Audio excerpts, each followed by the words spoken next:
Welcome to McPlum, simple solutions served daily. You begin by making the job safe. Unplug the refrigerator and switch off the breaker, then confirm no voltage with a multimeter.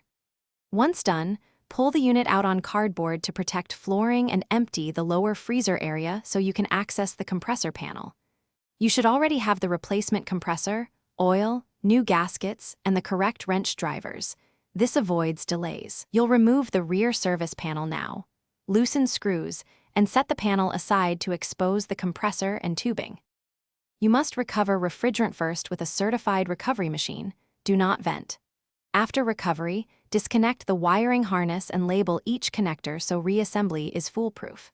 Next, remove compressor mounting bolts while supporting the unit.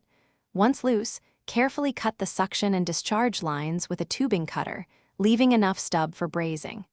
Make sure to immediately cap and vacuum the open lines to prevent moisture ingress. Clean and flux copper stubs, and prepare the new compressor by adding the specified oil volume before installation. You mount the new compressor and braze the suction and discharge lines with proper technique. Once cooled, perform a nitrogen pressure leak test at 150 to 200 psi. Once leak-free, evacuate the system to 500 microns to remove moisture and non-condensables, then recharge using the manufacturer's specified refrigerant weight. Reconnect wiring, replace panels, and restore power. Make sure to monitor running amps, pressures, and temperatures for 30 to 60 minutes.